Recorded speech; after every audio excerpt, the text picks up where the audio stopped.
Boa noite a todos. Sejam todos muito bem-vindos a mais uma oficina de Evangelho. Vamos fazer a nossa prece, depois a gente dá início à nossa oficina de hoje. Senhor Jesus, mais uma vez nós te agradecemos pela oportunidade de aqui nos reunirmos em teu nome, buscando a compreensão nos textos bíblicos e nos fundamentarmos na execução dos teus ensinamentos. Que muito mais do que intelectualização, o conhecimento, consigamos colocar em prática todo o aprendizado no cotidiano dos nossos dias. Como sempre, nós te pedimos, em favor de todos aqueles que passam por momentos de dificuldade e de sofrimento, onde quer que se encontrem. Que a sua misericórdia, Senhor, possa nos envolver a todos e contamos com a tua iluminada presença junto a nós, na nossa caminhada evolutiva. Que assim seja, graças a Deus. Muito bem, semana passada, o Clover trouxe mais um livro para a gente, não foi? Foi ou não foi? Qual livro que foi? Ruth. Então hoje nós vamos falar sobre um momento importante dentro da história dos hebreus, dentro da cultura hebraica, da cultura judaica, cujo enredo nesses livros históricos se encontra na obra de Samuel, um dos grandes profetas da cultura hebraica. Livro de Samuel. Hoje eu vou trazer um pouquinho para vocês sobre o primeiro dos dois livros dessa obra a respeito de Samuel. Os estudiosos desse contexto bíblico entendem que se trata de uma obra só e que está dividida em duas partes. É um livro histórico, considerado dentro do conjunto de livros históricos, porque ele vai trazer para nós narrativas de um período histórico dos hebreus, e é um período interessante que vai marcar esse povo, que é um período de transição. Transição entre o momento de organização sociopolítica que eles tinham na fase dos juízes, que eu já mencionei para vocês aqui anteriormente, para o período monárquico, aonde eles vão constituir e vão admitir um rei como governante. Eles tinham muita resistência a isso, e até natural que a gente entenda essa resistência, porque para eles o rei era Deus, né? Então, a figura de Deus é a figura do supremo governante. Eles não admitiam esse processo dentro da personalidade humana. Então, esse livro tem esse marco para a gente. Ele vai apresentar para a gente, na sua narrativa, essa transição histórica que vai acontecer dentro do povo judeu. Ok? O livro de Samuel, como a gente já deixou ali nos slides para vocês entenderem, ele pode ser dividido em três partes mais consistentes, ou três partes mais volumosas.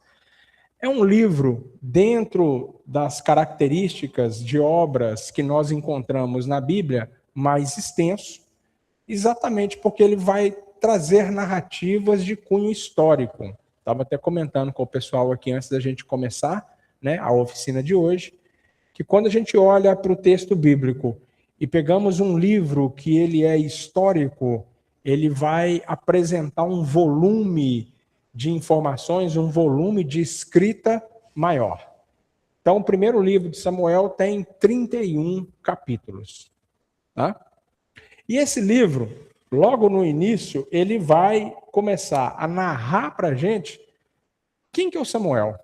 Como é que o Samuel apareceu nessa história? Para quem se recorda, quando nós falamos lá do livro de Juízes, qual foi o último juiz que teve relevância no cunho histórico ali da transição que o povo hebreu estava passando? Vocês lembram? É um juiz famoso. Sansão. É o Sansão, que a gente conhece das histórias de cinema. Então, o Sansão foi o último juiz narrado no livro de Juízes. Só que ele não foi o último juiz dentro da cultura. Quando o Sansão morre, quando o Sansão perece, um outro juiz vai assumir o lugar, porque o povo não dispunha de um rei para governar. Então, essa mudança de governança, ela ainda permanecia.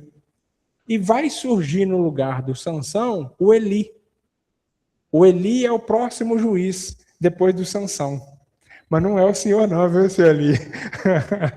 O Eli é esse próximo juiz.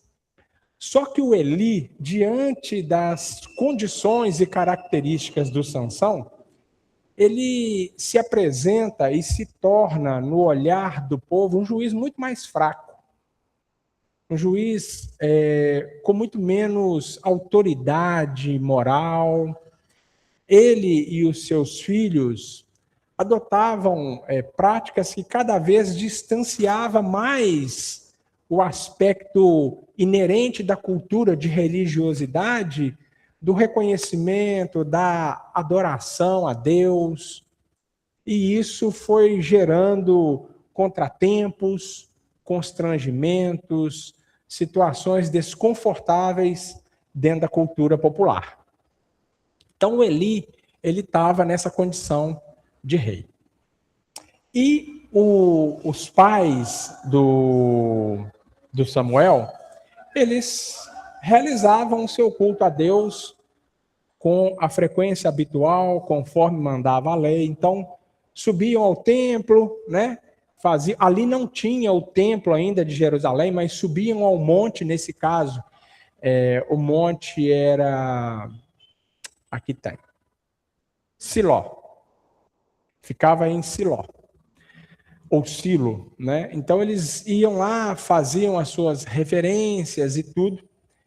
E num desses momentos vai acontecer um clamor muito grande por uma das esposas do... O nome dele é estranho. Eucana. Eucana, que vai ser o pai do Samuel.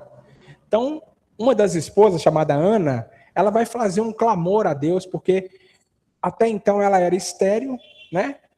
Uma situação muito similar que a gente vai encontrar no Evangelho com a Isabel. Lembram da Isabel? A prima de Maria? Pois é. Então, ela vai fazer um clamor lá. E após esta oração que ela faz, ela entra na fecundidade. E vai nascer o Samuel. Então, Samuel nasce, o Samuel vai crescer, o Samuel vai se dedicar muito às questões religiosas, vai estar muito atento a essas questões religiosas. E com o passar do tempo, dentro do cunho histórico, ele vai ganhando notoriedade. Até chegar o ponto em que o Eli já não está mais na condição de juiz e o Samuel vai assumir esta condição de liderança dentro do povo. Então ele consegue esse nível de grandeza dentro da estrutura histórica. Então o início da obra, que está aí no capítulo 1, logo a partir do versículo 1 até o capítulo 3, versículo 21, a gente vai ouvir os relatos iniciais de como é que o Samuel surge na história dos hebreus. Depois que passa essa fase inicial de narrativa, ainda com o Eli em vida, a gente vai perceber, dentro daquele conjunto de guerras que o povo passa, vocês lembram o que acontece com o povo quando eles entram na Terra Prometida? A terra prometida não estava vazia, estava ocupada.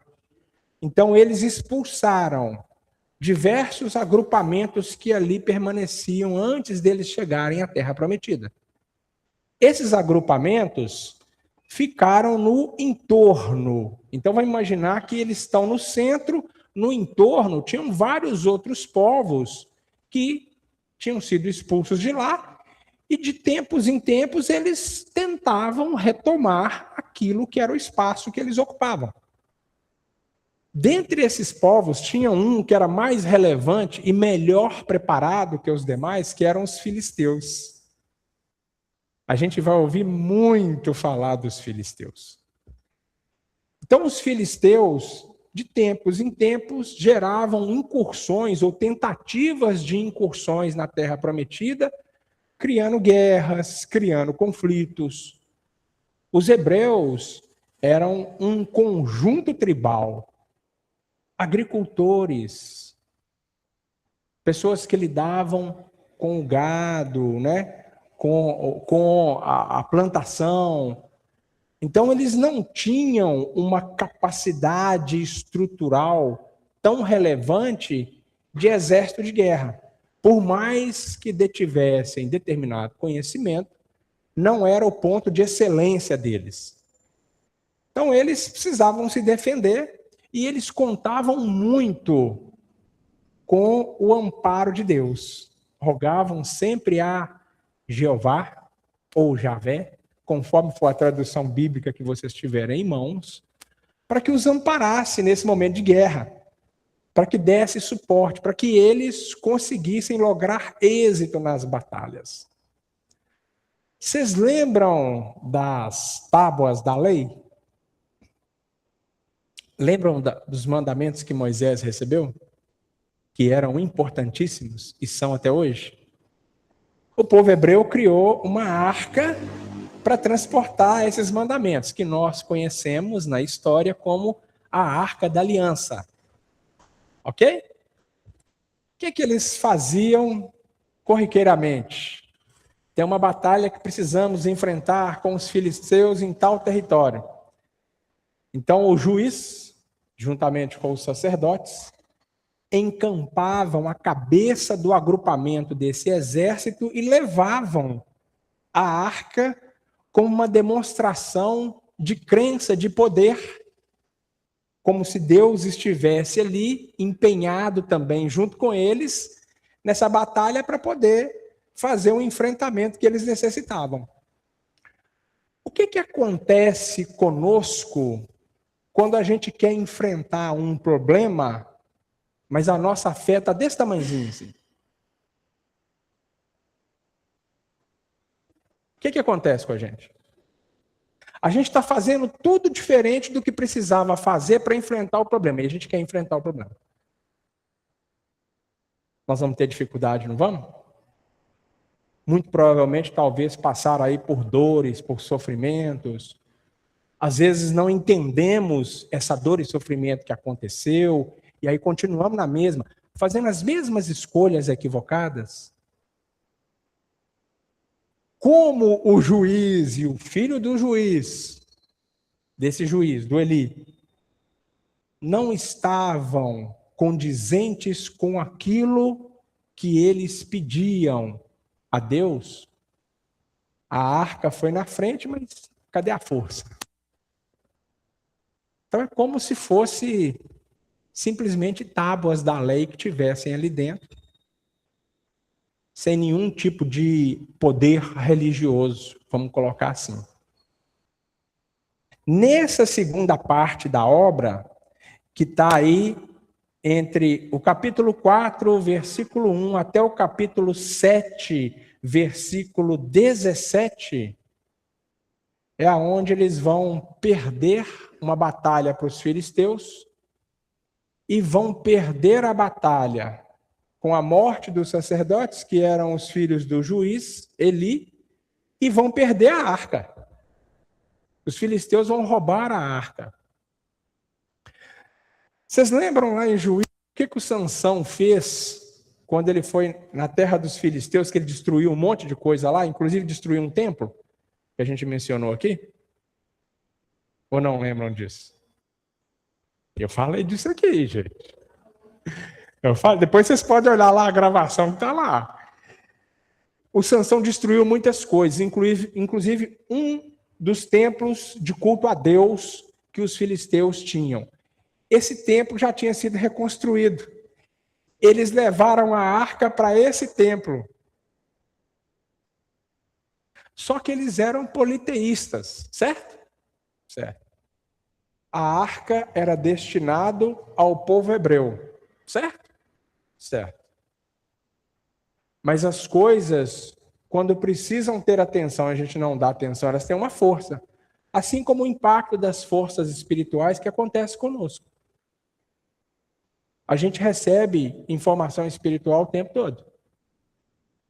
Na maior parte das vezes, não dá a menor atenção a elas. Na maior parte das vezes, são para nos redirecionar na nossa postura, na nossa conduta. O que vai acontecer com os filisteus? Eles começam a sofrer uma série de contratempos aonde a arca estava. Então, deu um problema lá no templo, pegaram a arca, levaram para outro lugar, deu problema no lugar aonde a arca estava, pegaram a arca, levaram para outro lugar, deu problema no outro lugar, pegaram a arca, levaram para outro lugar, deu problema no outro lugar. Moral da história? Nós não queremos ficar com essa arca de jeito nenhum. Arrumaram um carro de boi, botaram lá uns boi para puxar o carro, sem ninguém, botaram a arca e deixa ela embora, que ela saia do nosso território para a gente não ter mais problema. Para acabar os problemas que a gente está tendo, desde que a gente pôs a mão nessa arca. E a arca vai embora. E a arca é terra prometida de novo. E a arca vai ser acolhida por uma família. E essa família depois vai subir com a arca para o local onde ela ficava, para eles retomarem a consagração que eles faziam. Então a arca foi roubada, mas voltou para quem de direito. Então acontece esse evento, isso vai estar mais ou menos nessa faixa do livro. E aí o Eli vai perder a sua capacidade de força enquanto juiz e o Samuel vai ser aclamado no seu lugar. Até aqui tudo bem? Tá dando para acompanhar a história? Muito bem. Quando a gente avança um pouco, aí estão as outras duas partes que a gente pode enxergar nessa obra. Do capítulo 8 até o capítulo 12, a gente vai ler a narrativa em que o povo segue o clamor por um rei. O povo vai arrepender disso, porque eles vão perder um dos principais valores que eles tinham, que era a liberdade. Isso vai ficar marcado para eles. Eles vão descobrir isso muito tempo depois. Ok? Quando eles forem passar pela fase do profetismo. Mas até então era o clamor que eles tinham. Precisamos de um rei. Por quê? Todos esses agrupamentos que cercavam a terra prometida tinham um rei. Então eles queriam se espelhar nisso, nessa governança. Mas ter um rei era dar um poder em terra, como se eles estivessem adorando a Deus. Não que eles vão parar de adorar a Deus. Não é que eles vão transferir. Mas é como se... Porque Deus era o rei para eles. Entendemos isso? Precisa ficar claro isso para nós, para quando a gente for no texto, olhar o texto e não confundir as coisas. Então, eles queriam, de toda forma, a instituição de um rei. O povo estava clamando por isso. O Samuel vai atender. Então, quando o Samuel entra nessa fase de juiz, ele vai atender.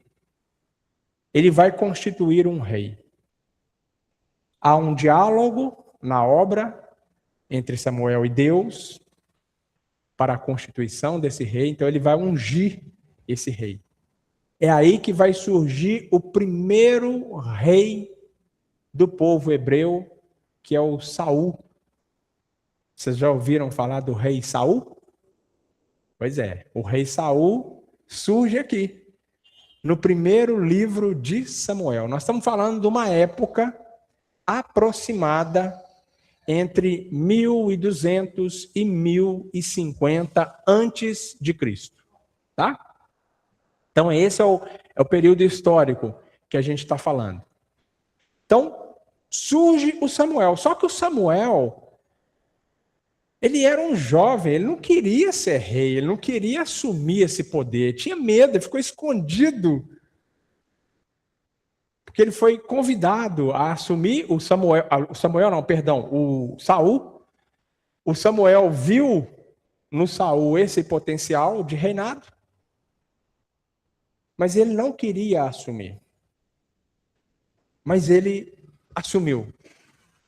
Trouxeram ele à força e ele assumiu. Foi ungido o rei.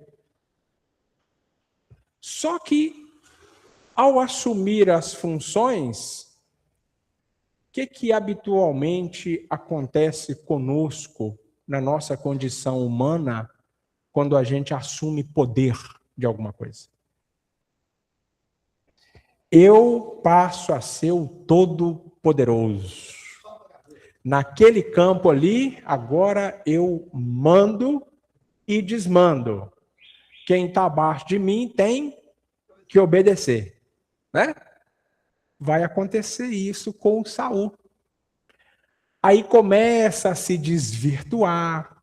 Ele tem muito sucesso na parte armamentista. Ele se dá muito bem nas guerras em que ele se envolve. Ele consegue derrubar os filisteus muitas vezes, em muitas tentativas que são feitas contra o território dos judeus, dos hebreus, que aqui nós estamos falando ainda da época dos hebreus.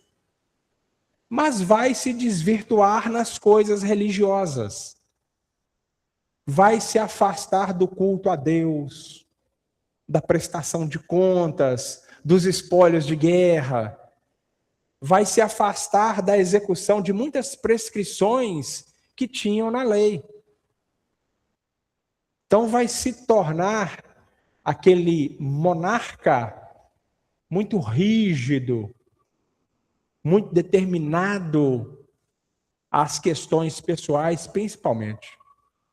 Diferente de muitas situações que a gente encontra hoje aí ao redor do mundo.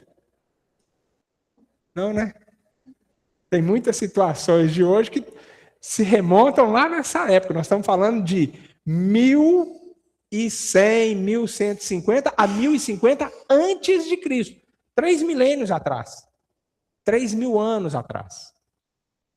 Ok? Até aqui tranquilo, gente? Tranquilo ou não? Tranquilo ou mais ou menos? Muito bem. Então, vai ser instituído o Saul nessa condição de realeza.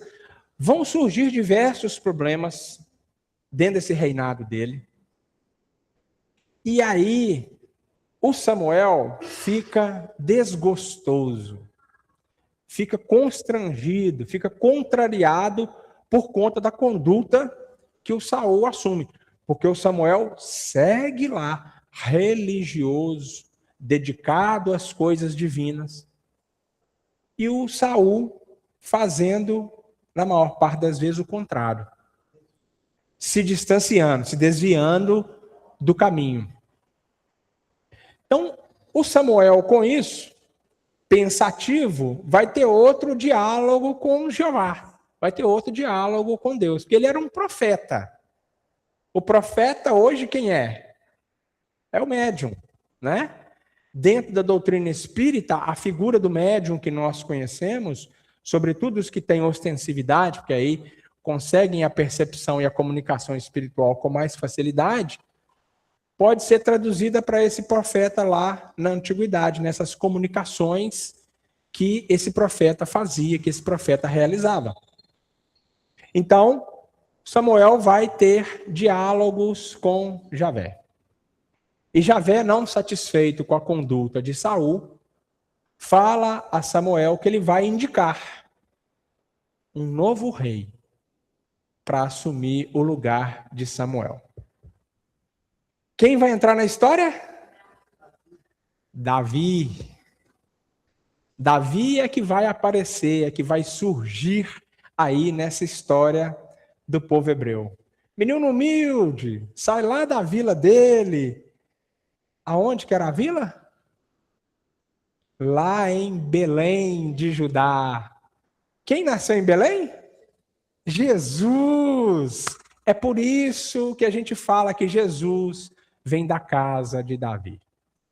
É a mesma descendência. O Davi, filho do Jessé, né? Então, o Jessé, neto de quem? Da Ruth. Muito bem, vocês guardaram aí semana passada.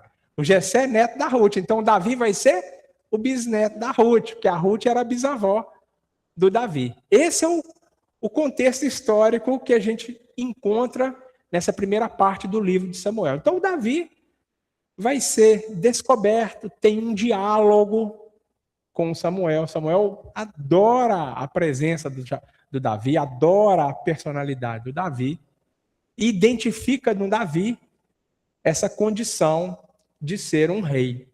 O que estava acontecendo nesse período histórico com o povo hebreu? Eles arregimentaram um exército e deixaram num ponto de barreira para que os filisteus não invadissem. Ok, só que surgiu lá nesse ponto de barreira um combatente muito forte. O Golias. Olha a história aí. Surge o Golias.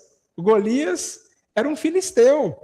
Então ele surge. E o que o Golias fazia na linha de frente? Ele debochava do exército hebraico. Ele debochava. Boa reunião, Josi. Ele debochava do povo hebreu. Mas ninguém afrontava o deboche. Ninguém combatia o deboche do Golias. O exército questionava, por que o rei não toma uma providência? Por que o rei não vem aqui? Por que o rei não manda a gente fazer alguma coisa? O Saul tinha entrado num estado de desequilíbrio mental nesse período muito grande. Então, ele já não estava muito bem das ideias, como a gente diria no popular de hoje. Tá? Ficava muito recluso lá no seu palácio, no seu ambiente, e não dava muita atenção a essas questões. E isso foi gerando indignação no povo, foi gerando indignação. Como assim? Tem uma pessoa fazendo essas afrontas todas contra a gente e a gente não faz nada, não toma providência nenhuma.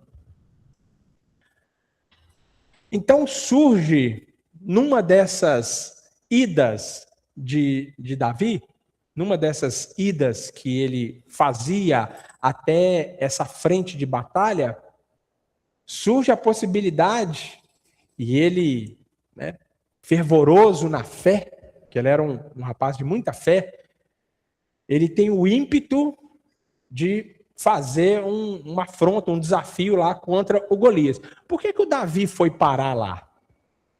Porque o exército, quando eles ficavam numa frente de batalha, eles precisavam ser abastecidos com suprimentos. O abastecimento com suprimento acontecia por parte das famílias, dos familiares daqueles que estavam em cursos lá nessa frente de batalha. O Davi tinha irmãos que estavam lá no exército servindo ao povo hebreu, ajudando lá na defesa. Então vai o Davi lá levar os recursos, os provimentos.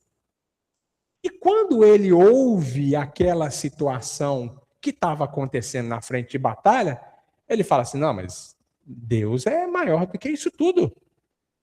Nós temos condição de resolver esse conflito. Pode deixar que eu vou ter com ele. E o pessoal, os oficiais, os guardas lá do exército, não, pelo amor de Deus, não faz isso não, não faz isso não. Porque você é franzininho, você é pequenininho. O cara tem, o Golias tem 2, 3 vezes o seu tamanho, meu filho. Não mexe com isso não. Vai ficar muito ruim para você. De forma alguma, eu tenho Deus do meu lado. Vou lá e vou resolver o problema. É aonde ele apanha, aquelas lançadoras de pedra, apanha umas pedras pelo caminho, e vai lá e manda chamar o tal do Golias. Não esperou nem apresentação para a realização do conflito. Foi lá e mandou chamar e já veio o Golias com espada e tentou matar o Davi, mas com um único golpe o Davi atinge ele no olho, na fronte. Ele cai, o Golias, perde a espada, o Davi toma a espada dele e decepa a cabeça dele e leva a cabeça dele de volta para o exército, como uma demonstração da força que Deus deu para ele realizar aquele evento. O que vai acontecer com o Davi? Vai virar um herói. Ninguém afrontava o Golias. O menino foi lá e derrotou o gigante, vai virar um herói para o povo. O prestígio do Saul cai, o prestígio do Davi sobe. O que acontece com a gente quando a gente tem poder e começa a ser desprestigiado? Incomoda? Incomoda. A gente vai querer ver o outro que nos desprestigiou como um adversário. Então, o Davi, por mais carisma que passa a ter com o povo, se torna um adversário para o Saul. Por quê? Porque ele começou a ter praticamente tudo. A única coisa que ele não tinha era o posto de rei. E isso ligou a luzinha de alerta no Saul. E o Saul, opa, não pode ser por aí não. Até aqui tranquilo, gente? Vocês estão recapitulando a história que vocês já viram no cinema aí não sei quantas vezes? Nos filmes? Oi? Só uma curiosidade. Quando eu era criança, eu imaginava que Davi tinha pego uma pedra e tacado literalmente na cabeça de Golias, né? Mas o texto fala que ele utilizou um negócio que se chama funda. Funda é uma espécie de uma tira de couro. Você coloca a pedra na tira e ela funciona como se fosse um disparo de um projétil de arma de fogo, só que tudo manual. Você consegue girar aquilo ali e ela tem uma velocidade imensa que realmente tem o poder de nocautear uma pessoa e levar até a óbito ali na hora do arremesso. É muito interessante o mecanismo. Sem saber, usou leis da física, né, Cláudio? Usou as leis da física. Usou as leis da física para o que ele estava fazendo, né? É como se o Elmo está colocando, é como se fosse um estilingue? A similaridade de movimento é como se fosse um estilingue. Só que você imagina, você pega funda, né? É bom que o Cláudio recordou o nome do objeto. Você pega esse objeto, coloca uma pedra, é como se você estivesse usando a capacidade de força. Para fora é centrífuga? Centrífuga. Você está usando a força centrífuga para dar força naquele objeto que você vai disparar. Então é similar à ideia do estilingue. Acredito que com muito mais força, viu, Elmo? Mas a ideia é essa, né? Enfim, então vamos continuar para a gente, né, não perder o foco na proposta aqui da obra. Então passa esse momento e a gente vai ver essa condição aí de desarmonia entre o Saul e o Davi. E para não deixar o Davi, né, se sobressair, o Saul vai prometer uma das suas filhas ao Davi em casamento. Para quê? Para o Davi vir para o circo ali, né, o círculo íntimo da realeza. Para o Davi fazer parte daquele círculo íntimo e não conseguir alcançar o reinado. O Davi, ele tinha uma particularidade muito interessante, que a gente vai descobrir isso depois, lá para frente, quando a gente tiver Salmos vai estar, não vai estar em históricos, né? Não, sabedoria. Salmo vai estar no conjunto de livros de sabedoria. Quando a gente estiver falando sobre livro de sabedoria, a gente vai abordar o livro de Salmos. O Davi, ele era um músico nato. Conhecia muito de música, muito de composição. Por isso que lá no livro de Salmos a gente vai encontrar a imensa maioria dos salmos de autoria do Davi. Esse Davi que se tornou rei. Então, nessa época de muito distúrbio do Saul, o Davi foi até o palácio, né, onde o local, não era um palácio, uma construção sofisticada, mas um local aonde o Saul permanecia e cantava para o Saul, auxiliou o Saul nesse sentido. A música acalmou o Saul. Então Davi foi ganhando, de certa forma, esse respeito do Saul. Mas o Saul com a luzinha do alerta ligada. Porque ele foi ganhando muito prestígio dentro do povo. Com tudo isso, promete a esposa para o Saul, o Saul promete a filha para o Davi, eles vão se casar, só que o Saul vai acirrando cada vez mais essa condição de enxergar no Davi um inimigo e passa a percorrer ele, a perseguir ele de forma ferrenha. Persegue o Davi de forma ferrenha. A ponto de, o objetivo agora para o Saul é matar o Davi. O objetivo dele é matar o Davi. Ele não quer o Davi vivo mais. Só que o filho do Saul, o Jonatas, que também entra na história em algum momento. Aqui eu estou dando só as pinceladas para vocês, tá? Só para vocês entenderem qual é o contexto da obra. A leitura, a avaliação de cada pedacinho é com vocês. Dever de casa.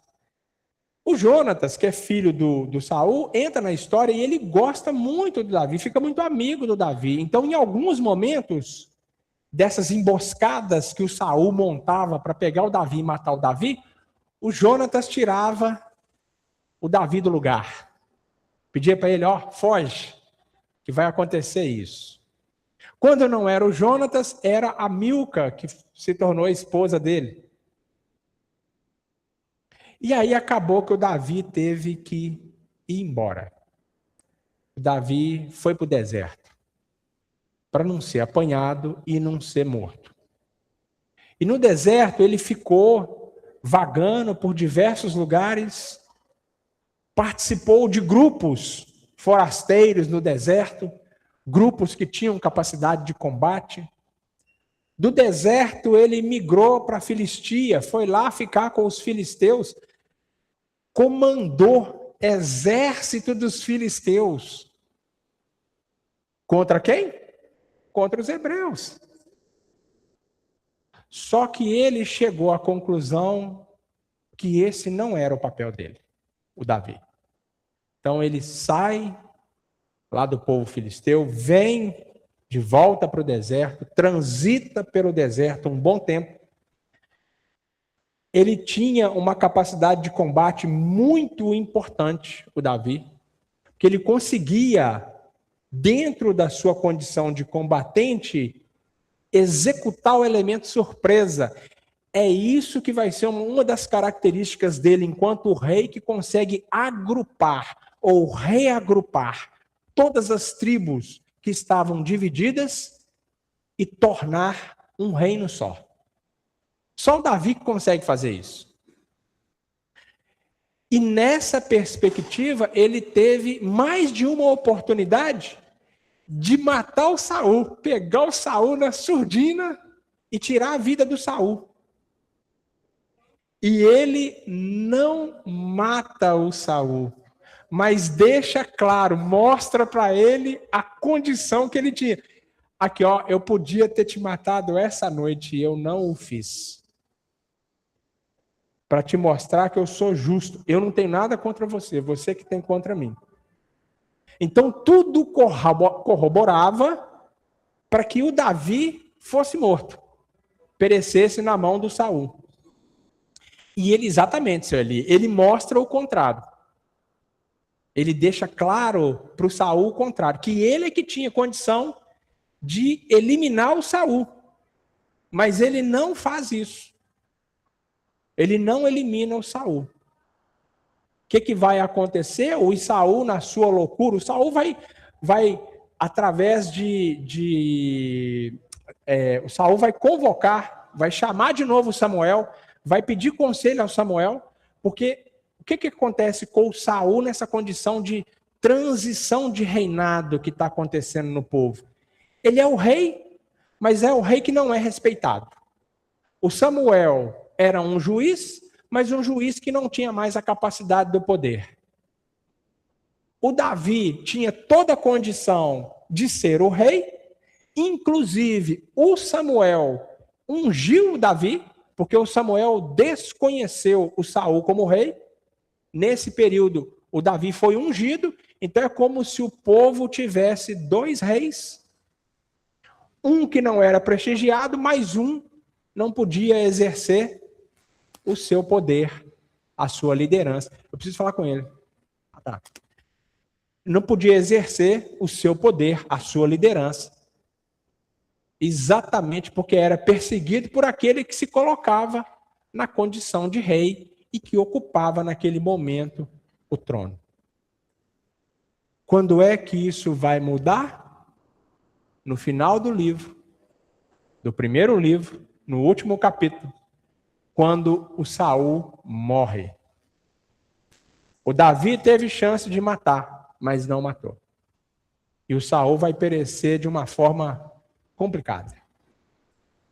O que vai acontecer daí por diante? Cenas dos próximos capítulos para a semana que vem com o Cláudio, porque vai ser a segunda parte dessa obra de Samuel, o profeta. Aí semana que vem o Cláudio vai trazer a cena dos próximos capítulos, que é o enredo do segundo livro de Samuel. Tudo bem? Entendemos a história? Então façam bom proveito, aproveite bastante, leiam, reflitam sobre o livro de Samuel, porque tem muito ensinamento nele para a gente, muito além dos contextos relacionados à guerra, principalmente ao exercício de poder. Tá bom? Vamos interromper a nossa oficina hoje. Cláudio continua semana que vem. Vamos fazer a nossa prece para a gente encerrar esse nosso encontro. Mestre Jesus, amigos espirituais, agradecemos, Senhor, mais uma vez, pela oportunidade de refletirmos sobre esses textos, ainda que tão antigos, nos permitem aprofundar e obter grandes ensinamentos. Que possamos muito mais do que o aprendizado colocar em prática no nosso convívio diário, onde quer que nos encontremos. Obrigado, Jesus. Esteja com todos nós, pois muito precisamos de Ti ao nosso lado. Que assim seja, graças a Deus. Intervalozinho de 15 minutos, pessoal de casa que está nos acompanhando aí. Daqui 15 minutinhos a gente volta para o EMED. Hoje é sessão dupla, né? Hoje vai ser seminário com o Toninho.